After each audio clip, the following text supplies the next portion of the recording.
하나님 아버지께서 우리에게 주신 말씀은 사도행전 28장 23절부터 28절까지의 말씀입니다.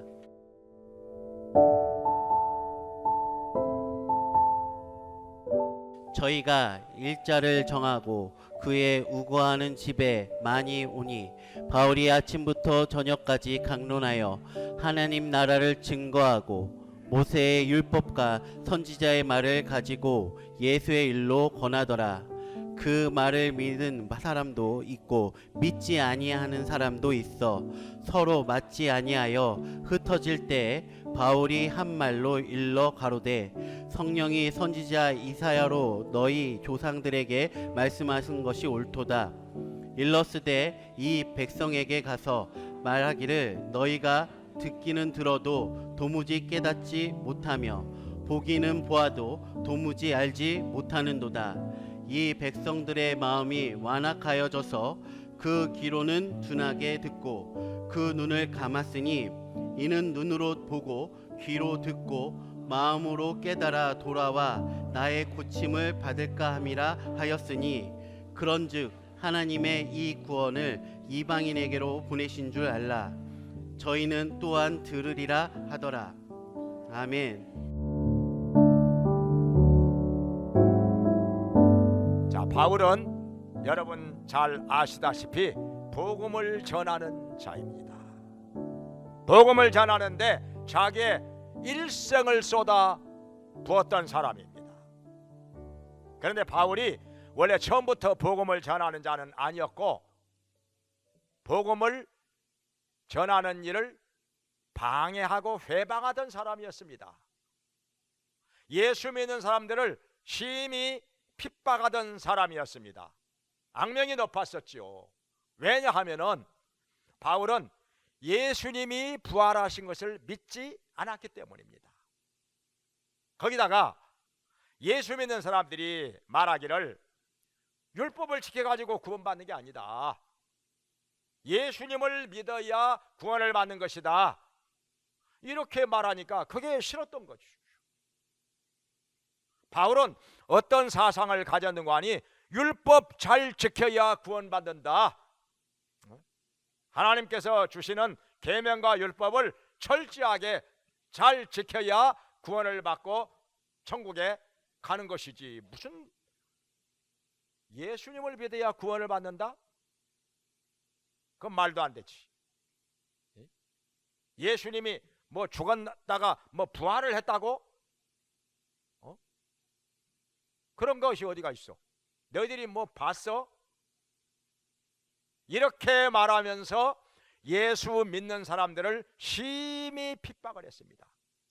감옥에 잡아가지고 돌로 때려 죽이는데 앞장서고 그야말로 바울 하면은 악명이 높았었지요. 그리스도인들을 너무나도 심히 핍박하는 사람, 아주 핍박하는데 열심을 내는 사람. 그런데 어느 날 다메섹으로 가는 길에서 부활하신 예수님을 만나게 되었습니다. 정말 일생일대에 이만한 충격이 없었습니다. 죽은 걸로 끝난 줄로 알았는데 예수님이 부활하셔가지고 자기 앞에 나타나서 말씀을 하시니까 이건 뭐 놀라지 않을 수가 없는 거죠. 이런 충격이 없었던 것이죠. 거기서부터 바울은 완전히 달라졌습니다. 부활하신 예수님을 만나고 나서 예수님을 구주로 믿게 되었고 예수님을 믿음으로써만 구원을 받는다는 사실 확실히 알게 되었습니다. 그렇죠. 율법을 지켜가지고 구원받을 사람이 누가 있겠습니까? 다 못 지키는 거죠. 알고도 못 지키고 몰라서도 못 지키고 율법을 지켜가지고 구원받을 수 있는 사람 아무도 없는 것입니다. 그래서 하나님 앞에 다 죄인인 것이지요. 율법을 지켜가지고 구원을 받지 못하기 때문에 하나님께서는 예수 그리스도를 우리의 구세주로 이 땅에 보내주신 것이고 우리 죄를 위하여 십자가에서 죽으시고 부활하신 예수님을 믿는 자가 죄사함 받고 구원을 받게 길을 열어 주신 것입니다. 이것이 복음인 것이죠. 율법을 지켜가지고 구원받지 못하지만은 하나님께서 보내주신 독생자 예수님을 믿어서 구원을 받는다는 사실, 이게 복음이라는 것이죠. 바울은 그래서 부활하신 예수님을 만나고 나서 예수님을 믿고 구원을 받았을 뿐 아니라 그때부터 열심히 복음을 전하면서 자기의 전생애를 쏟아 부었다는 것입니다. 어느 한 곳에만 머물러서 복음을 전하는 것이 아니라 여기저기 다니면서, 이 도시 저 도시 다니면서, 이 나라 저 나라 다니면서, 예수님께서 말씀하신 대로 온 천하에 다니면서 만민에게 복음을 전파하라, 이렇게 말씀하신 대로 여러 곳을 다니면서 복음을 전하였습니다. 그것도 돈이 없으니까 천막 장사해 가면서 천막을 만들어 가지고 시장거리에 내다 팔아가면서 복음을 전하였던 것입니다. 그런데 바울은요, 그 전부터 로마에 가서 복음을 전하고 싶었던 것입니다. 사도행전 19장에 보면은 이런 말씀이 나오죠. 내가 후에 로마도 보아야 하리라. 그리고 로마서에서도 말씀하십니다. 아직 로마에 가기 전이었었는데 로마에 있는 기독교인들에게 편지를 써서 보내면서 나를 위해서 기도해달라, 내가 로마에 가서 복음을 전하도록 그렇게 기도해달라, 로마에 가서 너희들과 만나고 싶다, 은혜를 나누고 싶다, 이런 말씀이 여러 번 나옵니다. 바울도 기도했겠지요. 로마에 가기 위해서 로마에 가서 너희들을 만나 복음을 전하고 은혜를 나누고 난 다음에 너희들이 보내줌으로 말미암아 저 서바나에 가서도 복음을 전하기 원한다. 서바나 스페인을 말하죠. 그런데 바울은 예루살렘에 들리게 되었습니다. 예루살렘에 갔다가 붙잡혔어요. 왜 붙잡았느냐 하면은 이 사람은, 이 바울은 모세의 율법을 파괴하라고 가르치는 사람이다, 이거 잘못된 사람이다, 나쁜 놈이다 해가지고 붙잡았던 거지요. 근데 사실은 바울이 모세의 율법을 파괴하라고, 모세의 율법을 버리라고 가르친 적이 없거든요. 자기도 모세의 율법을 지키는 사람인데, 모세의 율법을 지금도 지키고 있는 사람이 모세의 율법을 파괴하라고 가르치겠습니까? 그걸 버리라고 가르치겠습니까? 그럼 말이 안 되는 거지요. 억울한 누명을 뒤집어 씌웠던 것입니다. 그런데 바울이 이렇게 해서 재판을 받게 되었는데 아무리 얘기해도 소용이 없습니다. 나 모세 율법을 폐하라고 가르친 적이 없다, 나는 지금도 지키고 있는 사람이다, 아무리 얘기해봐야 결론이 안 납니다. 왜냐하면 이 재판을 하는 사람들도 역시 편견에 빠져 있는 사람이라. 이 사람의 편견이요, 정말 쉽게 안 변합니다.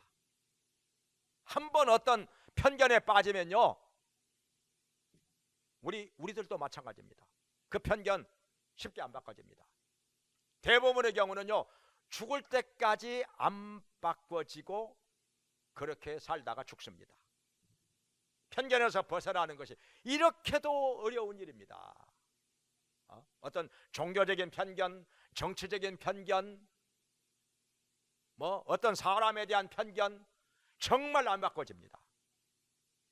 그러니 여기 재판하는 사람들도 역시 예수님을 반대하고 싫어하는 사람들이 대부분이거든요. 올바른 재판 하겠습니까? 예수님을 반대하고 싫어하는 사람들인데 이 사람들이 재판을 하는데 올바른 판결이 나오겠습니까? 거기다가 또 무슨 일이 있었는 거 아니? 자꾸 바울을 이쪽에 옮겨가지고 재판을 받아라, 저쪽으로 옮겨가지고 재판을 받아라, 이렇게 요구를 합니다. 왜냐하면은 옮겨가는 동안에 바울을 암살하기 위해서, 바울을 습격해가지고 암살하기 위해서 어떤 사람들이 있었는 거 아니?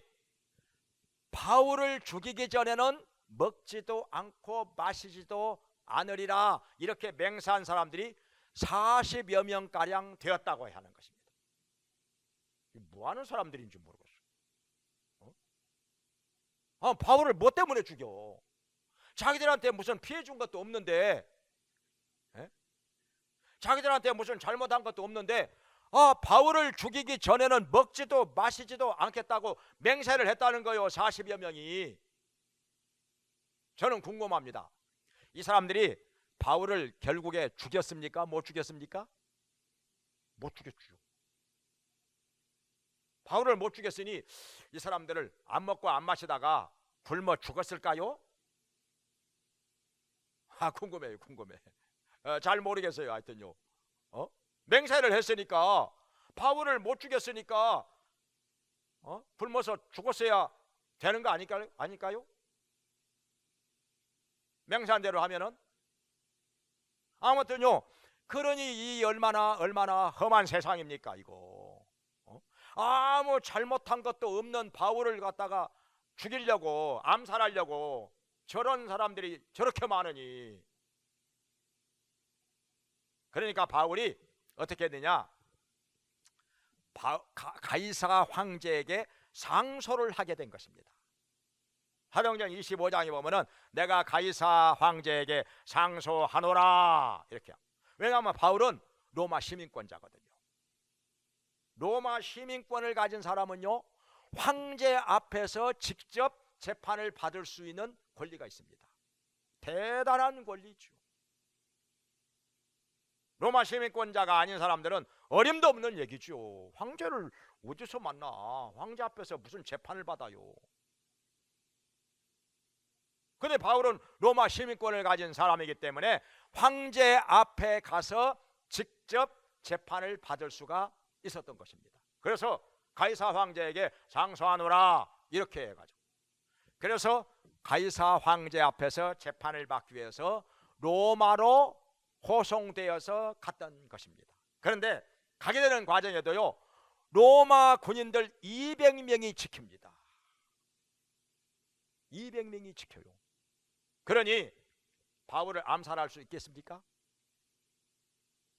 아무리 바울을 죽이기 전에는 먹지도 않고 마시지도 않으리라 이렇게 맹세한 사람들이 40여 명이나 되었어도, 이 사람들이 한꺼번에 다 덤벼들어도 로마 군인들 200명을 어떻게 당합니까?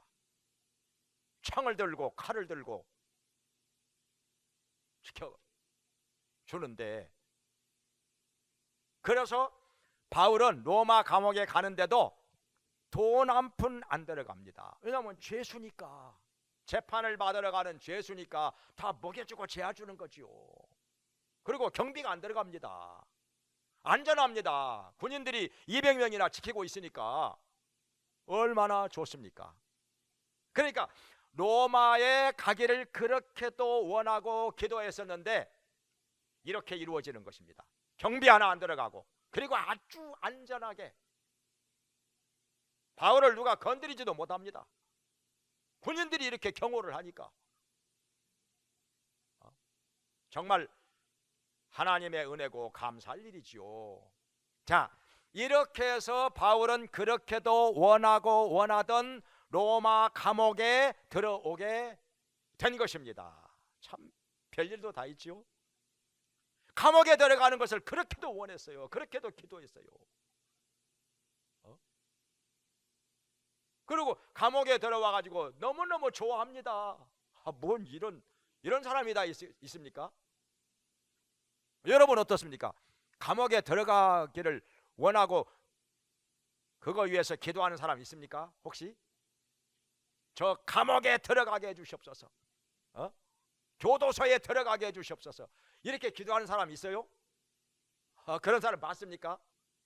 근데 바울은 그렇게 기도했다니까요. 그렇게 원했다니까요. 왜 그랬을까요? 이유가 있습니다.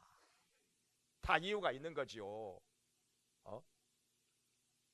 바울같이 똑똑하고 공부도 많이 하고 이런 사람이 아무런 이유 없이 감옥에 가기를 원하겠습니까? 그럴 리가 없지요. 자, 그렇게 해서 바울이 로마에 있는 감옥에 들어오게 되었습니다. 그래가지고 무슨 일이 일어났느냐 하면은, 로마에 있는 감옥에 들어간 지 얼마 되자마자 로마에 살고 있는 유대인들 중에 아주 그 지위가 있는 사람들, 영향력이 있는 사람들, 아주 지도자급 되는 사람들을 대거 초청을 합니다. 이 사람들을 불러가지고 만나서 대화를 나누는데, 근데요, 로마 시민권자이기 때문에 감옥에 갇히기는 갇혔어도 사람들을 다 만날 수 있는, 누구나 면회할 수 있는 그런 자유가 있었습니다. 그냥 군사 한 사람이 지키고 있을 뿐이에요. 쇠고랑에 묶여가지고 있기는 있어도 사람 만나는 것은 자유입니다. 다 만날 수가 있어요. 아무나 와서 면회할 수가 있습니다. 얼마나 좋습니까? 그러면서 여기 30절 31절에 보니까 이태 동안 셋집에 유하면서 이렇게 나오는데요, 이게 셋집이에요. 어떻게 죄수한테 세를 받아 그 대신 자유로웠던 것이죠. 군사 한 사람만 옆에서 지키고 있는 거예요. 그러니까 돈이 들어가죠. 세를 내야 되니까. 그 대신에 군사 한 사람만 옆에서 지키고 있었기 때문에 자유롭게 사람들을 만날 수 있는 거예요. 여러 사람을 한꺼번에 만날 수도 있었던 거죠. 이런 이점이 있었어요. 또 이것도 감사할 일이죠. 그래가지고 로마에 살고 있는 유대인 지도자들을 많이 불러다가 설명을 합니다. 내가 여기 감옥에 갇힌 것은 무슨 악한 일을 해서 그런 것이 아닙니다. 모세 율법을 내가 어겨서 이런 것도 아닙니다. 그리고 모세 율법을 폐하도록 가르친 적이 없습니다. 나는 지금도 모세 율법을 지키고 있는 사람입니다. 다만 예수 그리스도의 일로 이렇게 감옥에 들어오게 된 것입니다. 그러면 예수 그리스도가 누구냐? 그래가지고 모세 율법을 가지고 선지자의 글을 가지고 예수 그리스도에 대해서 하루 종일 전합니다. 하루 종일 성경을 들어가면서 예수님에 대해서 증거하고 설명을 하는 것입니다. 이게 목적이죠. 사실은 바울은 예수님 전하기 위해서. 그런데 두 종류의 반응이 나왔습니다. 뭐 어디 가나 마찬가지지만은 예수님을 믿고 받아들이는 사람이 있었고, 또 한편으로는 안 받아들이고 배척하는 사람도 있었습니다. 에이, 뭐 그런 게 있어. 나는 안 봐서 몰라. 자기가 뭐 부활하신 예수님을 뭐 만났는지 안 만났는지, 그거 어떻게 믿어 이걸? 내가 안 봤는데 어떻게 알아? 그걸 어떻게 믿어? 내 생각에는 나 아닌 것 같아 해가지고 이렇게 안 받아들이고 배척하는 사람들도 있었다는 거예요. 그때 바울이 어떤 말씀이 생각이 나느냐 하면은 이사야서의 말씀이 생각이 났습니다. 여기 보니까 저희가 듣기는 들어도 깨닫지를 못하고, 보기는 봐도 알지를 못하고, 마음으로 돌이켜 고침을 받지 못한다. 이 말씀이 생각이 난다는 거예요. 그러니까 이렇게 복음을 안 받아들이고 배척하는 사람들 때문에 나는 앞으로 이방인들에게로 가서 복음을 전하리라, 이렇게 말씀을 합니다. 자, 이렇게 해서 감옥 생활이 2년 동안 계속이 되는데, 자, 성경에 보면은 바울은 로마 감옥에 들어가서 아주 기뻐하고 기뻐했다고 이렇게 말씀을 하고 있습니다. 왜 기뻐했을까요? 감옥살이가 뭐가 좋아서? 자유가 없는데, 마음대로 어디 돌아다닐 수도 없는데, 먹고 싶은 것도 마음대로 먹을 수가 없고 주는 것만 먹어야 되고, 다만 오는 사람들을 마음대로 만날 수 있다는 거, 면회가 자유롭게 된다는 거, 이거 하나 좋을 것이, 뭐가 그렇게 좋아서 기뻐하고 기뻐하노라 그랬을까요? 자, 성경에 보면은 빌립보서 1장에 보면은 이런 말씀이 나옵니다. 1장 12절에 내가 감옥에 갇힘으로 말미암아 복음의 진보가 이루어졌다. 복음의 진보가 이루어졌다. 복음이 더 많은 사람들에게 전파되었다 하는 것입니다. 어떻게 그렇게 되었느냐 하면은, 아까 유대인들도 와가지고 바울을 만나서 복음을 들었죠. 예수님에 대해서 증거하는 말을 들었죠. 그뿐 아니라 바울을 지키고 있는 시위대 군사들은 황제를 경호하는 사람들인데, 여기 감옥도 지키고 있는 거예요. 시위대 군사들이. 이 시위대 군사들에게 바울이 복음을 전합니다. 그들 중에 예수 믿는 사람이 생깁니다. 복음을 받아들이는 사람이 생깁니다. 그래가지고 시위대 군사들 중에 예수 믿는 사람들이 상당수가 생겨났습니다. 이것으로 끝나는 것이 아니라 이 복음이 황제의 가족들에게까지 전파됩니다.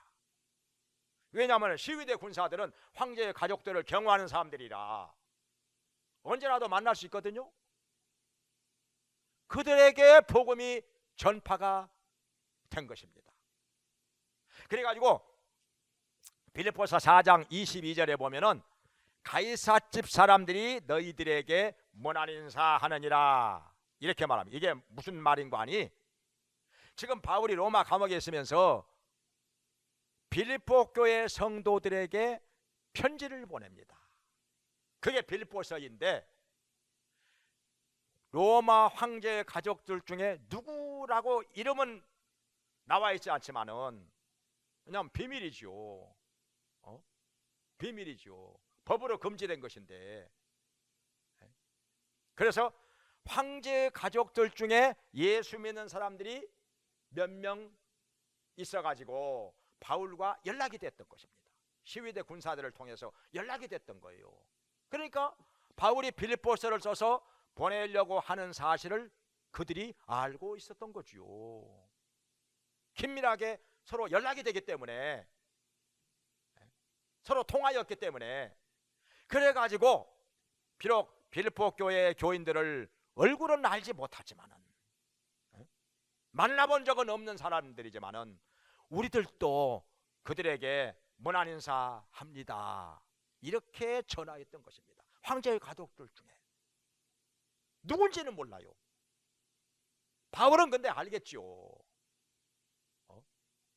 근데 여기다가 이름을 밝힐 수는 없지만은 황제의 가족들 중에서 빌립보 교회 성도들에게 문안 인사하는 사람들이 있었다 하는 것입니다. 지금 바울이 감옥에 갇힌 지 딱 2년 있다가 나중에 무죄로 풀려나는데, 그 2년 동안에 이런 일이 일어났다는 것입니다. 그러니까 바울은 기뻐하지 않을 수가 없는 거지요. 유대인들에게, 찾아오는 유대인들에게도 복음을 전하지요. 그리고 시위대 군사들에게도 복음을 전하였지요.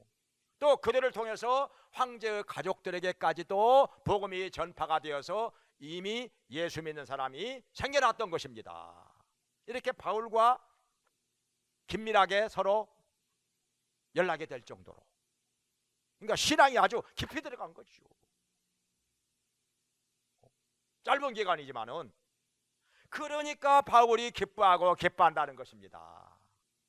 바울이 살고 있는 목적은 바로 복음 전파였기 때문에, 뭐 세상에 뭐 부귀영화를 누리고 권력을 잡고 뭐 명예를 얻고 편안하게 살고 뭐 즐기면서 살고 뭐 이런 게 목적이 아니라, 바울은 이런 게 목적이 아니라 오직 복음을 전하는데, 한 영혼이라도 더 건져내는데 자기의 모든 것을 쏟아 부었던 것입니다.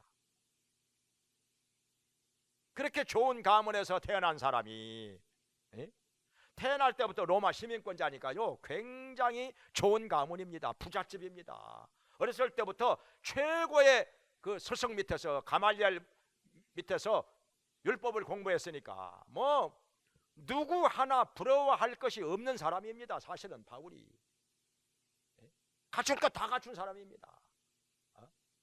어렸을 때부터 최고의 스승 밑에서 공부 많이 했지요. 부잣집이지요. 로마 시민권자지요.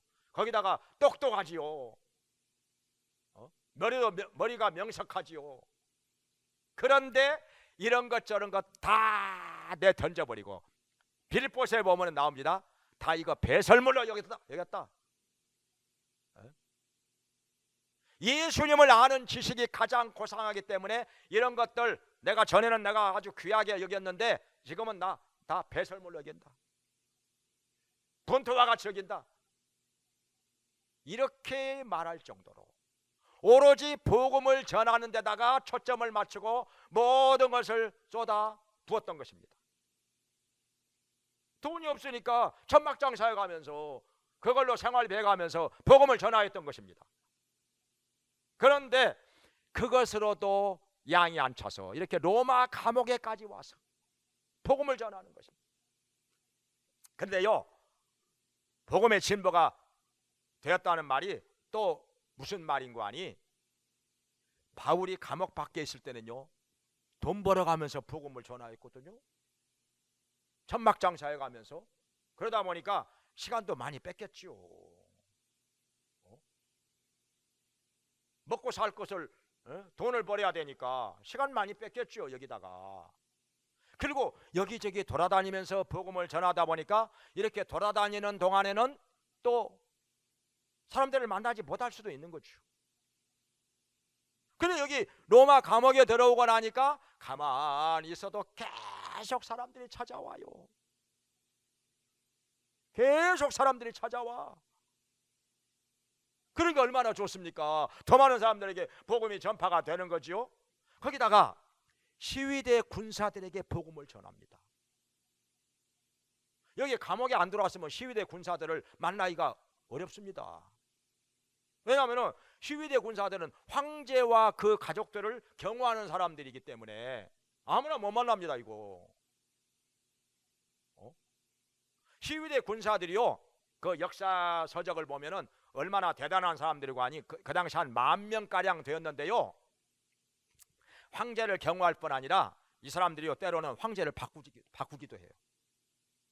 이 시위대 군사들이 우리 황제 바꾸자 하면은 바꿔줘요. 그리고 누구를 황제로 세우자, 시위대 군사들이요 딱 결정하면요 황제 되는 거예요. 그냥 대단한 사람들입니다. 로마 제국의 황제를 갖다가 바꾸기도 하고 새로 세우기도 하고 이렇게 했던 사람들이 여기 시위대 군사들입니다. 이 10,000명이 로마 제국을 갖다가 좌지우지하는 사람들입니다. 이 사람들이요. 이런 사람들을 보통 사람 같으면 만난다는 거 꿈도 못 꿀 일입니다. 근데 바울은 여기 감옥에 들어와 가지고 시위대 군사들이 지키고 있으니까 날마다 만나는 거죠. 이들에게 복음을 전합니다. 그리고 이들을 통해서 황제의 가족들에게까지 복음이 전파가 되고 그들 중에 믿는 사람들이 생긴 것입니다. 나중에 어떻게 됩니까? AD 313년에 바울은 67년에 순교를 당하였지만은 AD 313년에 여러분 아시다시피 로마 제국의 콘스탄티누스 황제가 기독교를 공인하게 됩니다.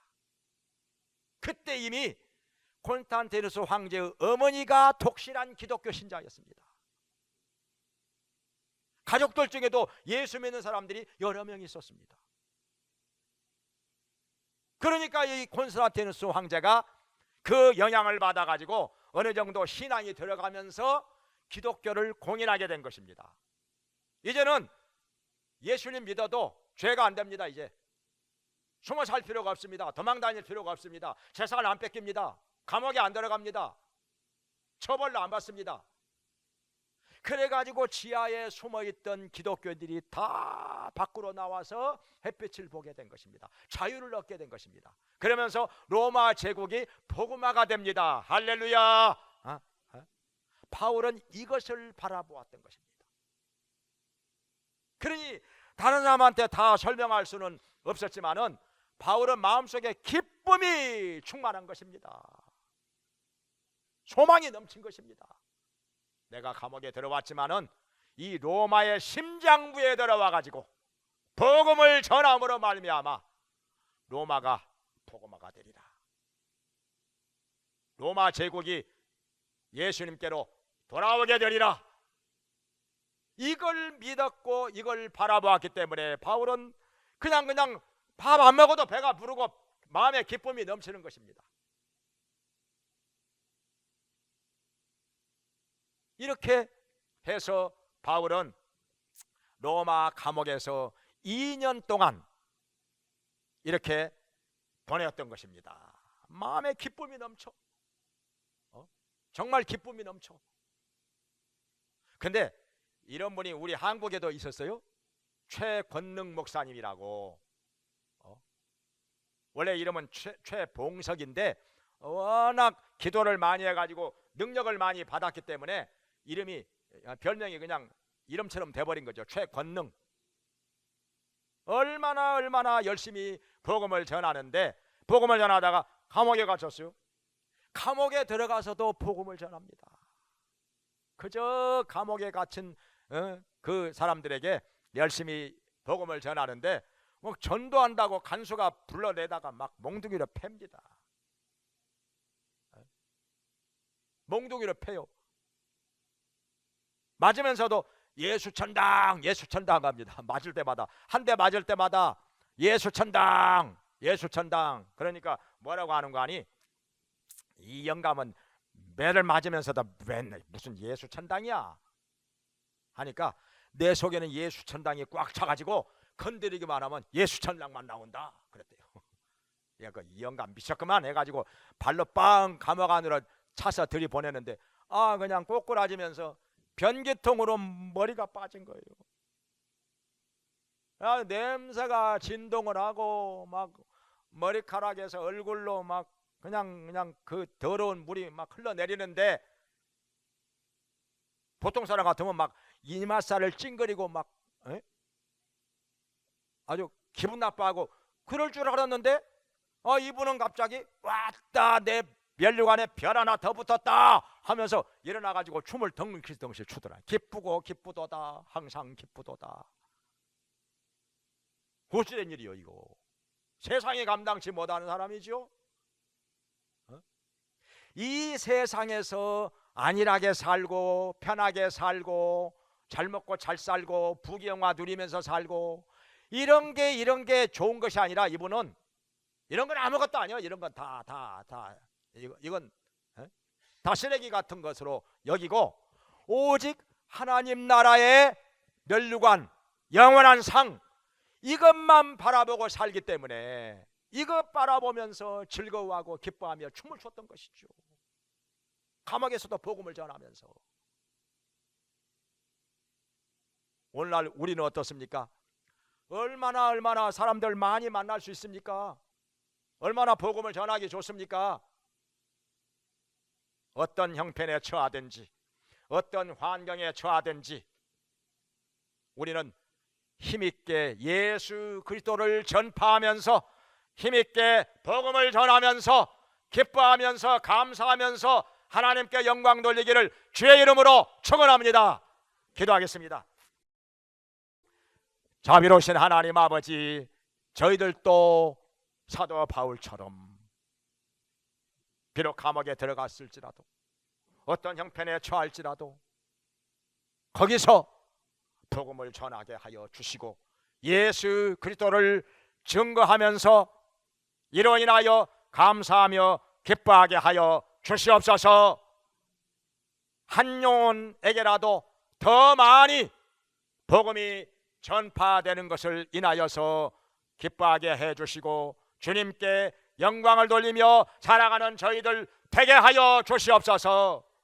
복음을 전하는 것에 모든 초점을 맞추고 살아가는 저희가 되도록 주님께서 은혜 베풀어 주시고 역사하여 주시옵소서. 예수님의 이름으로 기도합나이다. 아멘.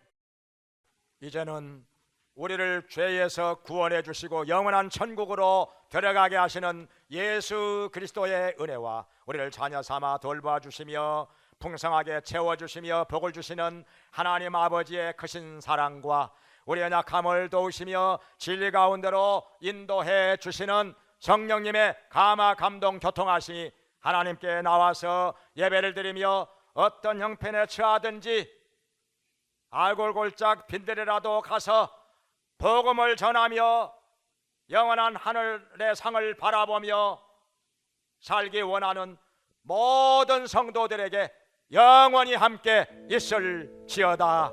아멘.